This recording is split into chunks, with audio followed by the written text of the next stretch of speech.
사랑하는 성도 여러분, 오늘 이 거룩한 부활의 아침, 우리 주 예수 그리스도의 은혜와 평강이 여러분의 삶과 가정에 충만하기를 기도합니다. 오늘 우리는 인류 역사상 가장 위대하고도 찬란한 사건, 바로 예수 그리스도의 부활에 담긴 깊고 놀라운 의미를 함께 나누고자 합니다. 이 말씀을 듣기 전에 잠시 시간을 내어 주님의 이 귀한 은혜를 더 많은 이들과 함께 나눌 수 있도록 도와주시길 바랍니다. 여러분의 좋아요와 구독은 이 복음의 메시지가 절실히 필요한 누군가에게 희망의 빛을 전하는 귀한 도구가 될 것입니다. 이 채널을 통해 주님의 사랑을 전하는 일에 동참하시는 모든 분들의 삶 위에 하나님의 크신 축복이 임하기를 소망합니다. 우리는 흔히 부활절을 이스터라고 부르며 축하하지만 오늘은 그 단어 속에 가려진 본질, 부활 주일이 가진 진정한 힘에 대해 이야기하고 싶습니다. 예수께서 죽음을 이기시고 무덤에서 일어나신 것은 단순히 죽음을 정복했다는 사실, 그 이상의 의미를 가집니다. 그 사건은 오늘을 살아가는 바로 당신과 저의 삶에 얽힌 모든 문제, 즉 질병과 고통, 절망과 중독, 그 모든 어둠의 권세가 완전히 정복되었음을 선포하는 위대한 승리의 선언입니다. 어쩌면 당신은 지금 누구에게도 털어놓지 못한 비밀스러운 아픔이나 중독의 문제로 홀로 씨름하고 있을지 모릅니다. 혹은 몸에 나타난 알 수 없는 증상들로 인해 두려움에 떨고 있을 수도 있습니다. 그러나 기억하십시오. 우리의 머리카락 숱까지 아시는 하나님께서는 당신의 모든 상황을 알고 계시며 당신을 너무나도 사랑하십니다. 구원이란 우리가 무언가를 해서 얻어내는 것이 아닙니다.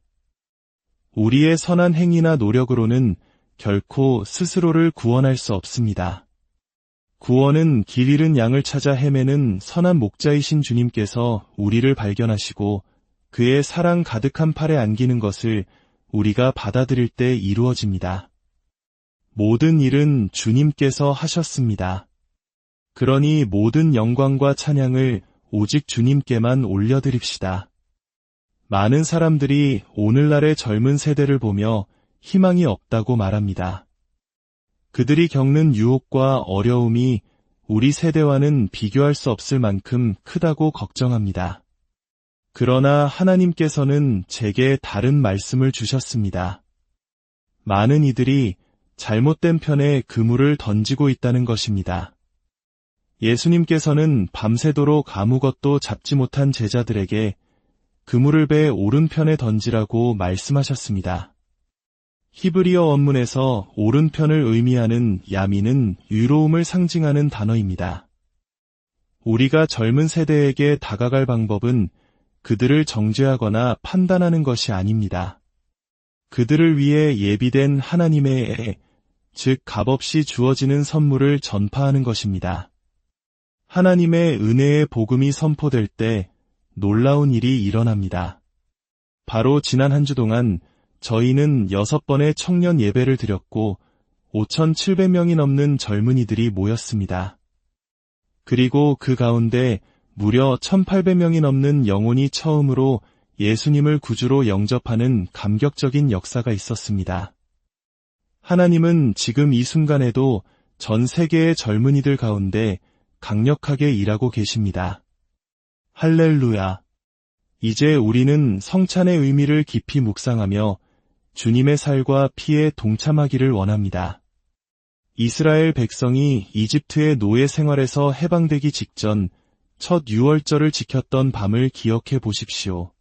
하나님께서는 그들에게 허리띠를 졸라매고 손에 지팡이를 잡고 급히 음식을 먹으라고 명령하셨습니다. 이는 단순히 의식을 행하는 것이 아니라 곧 다가올 위대한 구원과 해방을 기대하며 준비하라는 의미였습니다. 오늘 우리가 성찬에 참여할 때 우리 역시 이러한 기대를 가져야 합니다. 이것은 단순한 종교의식이 아닙니다. 예수님께서는 떡을 떼어주시며 말씀하셨습니다. 받아 먹으라. 이것은 너희를 위하여 주는 내 몸이라. 또한 요한복음에서 주님은 내가 줄 떡은 곧 세상의 생명을 위한 내 살이니라고 하셨습니다. 우리가 생각하는 죽음이란 관 속에 누워 숨이 멎는 것만을 의미하지 않습니다. 끊임없는 피로감, 우리를 갉아먹는 질병, 우울과 절망감 역시 이미 우리 삶 속에 시작된 죽음의 한 형태입니다. 주님께서 자신의 몸을 생명의 떡으로 주신 것은 우리 안에 시작된 이 모든 죽음의 그림자를 몰아내고 영원한 생명을 주시기 위함입니다. 또한 주님은 잔을 드시고 말씀하셨습니다. 이 잔은 내 피로 세우는 새 언약이니 곧 너희 죄 사함을 얻게 하려고 많은 사람을 위하여 흘리는 바나의 피, 곧 언약의 피니라. 성경은 우리가 이 성찬에 합당하게 참여해야 한다고 말합니다. 합당하게 참여한다는 것은 무엇일까요? 그것은 우리의 죄를 의식하며 죄책감에 사로잡히는 것이 아닙니다. 오히려 이 잔을 들 때 예수 그리스도의 보혈로 우리의 모든 죄가 깨끗하게 용서받았다는 사실을 굳게 믿고 선포하는 것입니다. 황소와 염소의 피가 결코 해결할 수 없었던 죄의 문제를 예수님의 피는 단번에 영원히 제거하셨습니다. 아멘. 그러므로 우리는 담대하게 이 성찬에 참여해야 합니다. 이 떡과 잔은 우리의 젊음을 독수리같이 새롭게 하시는 하나님의 능력을 담고 있습니다.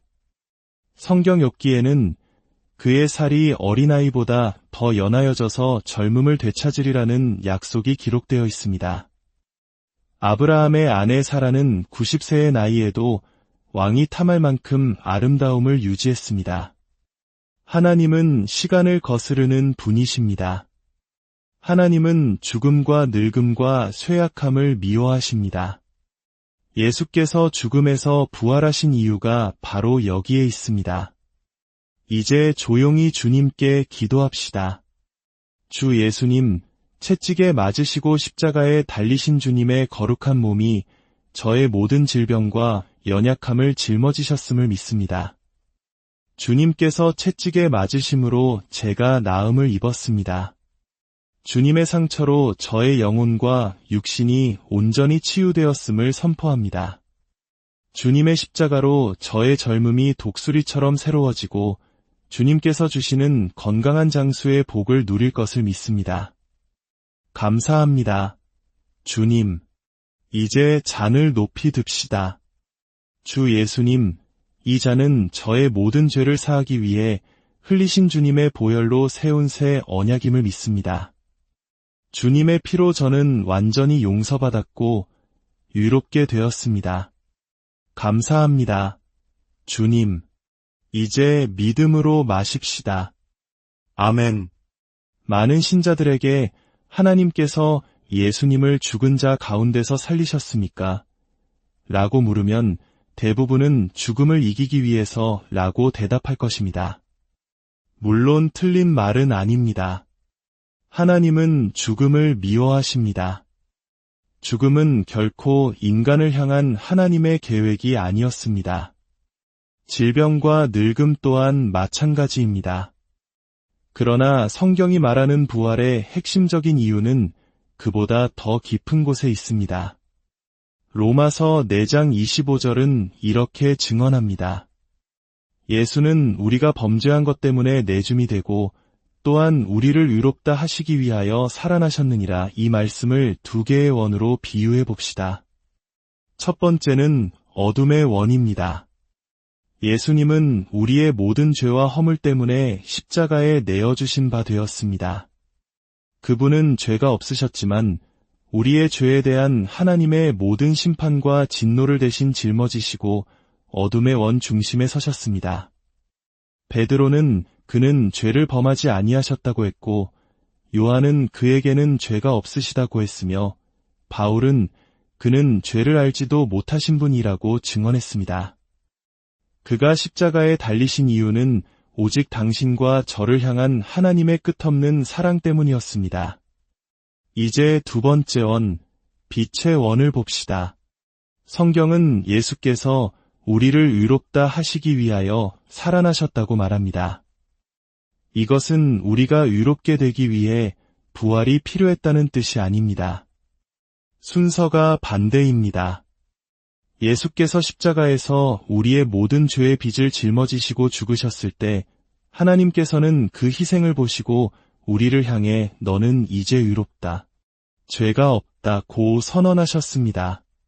그리고 그 선언의 증거로서 그 선언이 유효함을 온 우주에 공포하기 위해 예수님을 죽음 가운데서 일으키신 것입니다. 이것을 이해하기 쉽게 설명해 보겠습니다.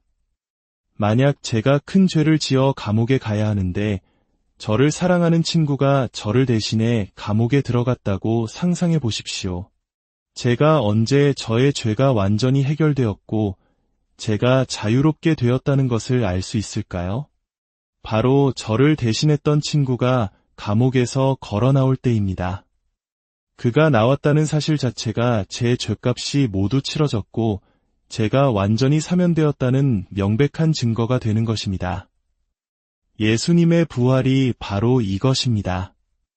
우리의 모든 죄와 저주를 짊어지셨던 그 몸이 무덤에서 살아나셨다는 사실은 하나님께서 우리의 모든 죄값을 완전히 받으셨고 이제 우리에게는 어떠한 정죄함도 남아있지 않다는 하늘의 공식적인 선포입니다. 만약 우리의 의로움이 단 하나라도 해결되지 않았다면 예수님은 결코 부활하실 수 없으셨을 것입니다. 그러므로 오늘 우리가 부활하신 주님을 바라볼 때 우리는 그저 죽음을 이기신 영웅을 보는 것이 아닙니다. 우리는 우리 자신의 의로움의 증거를 보는 것입니다. 예수님의 빈 무덤은 바로 너는 의롭다 곧 찍힌 하나님의 영수증과도 같습니다. 이제 우리는 이 진리 위에서 살아가야 합니다. 로마서 6장의 말씀처럼 스스로를 죄에 대하여는 죽은 자여 하나님께 대하여는 그리스도 예수 안에서 살아있는 자로 여기십시오.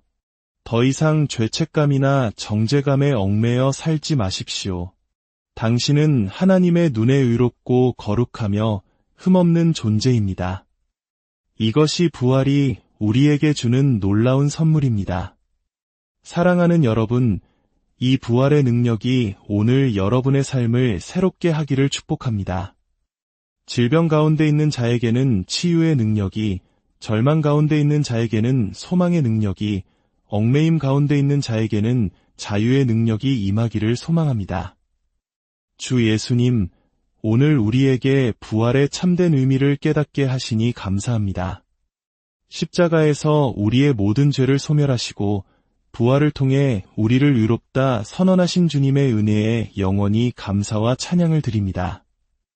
이제 우리가 이 부활의 능력 안에서 날마다 승리하는 삶을 살게 하여 주옵소서. 여러분의 삶의 모든 영역에 부활의 능력이 함께하기를 예수 그리스도의 이름으로 간절히 축원합니다.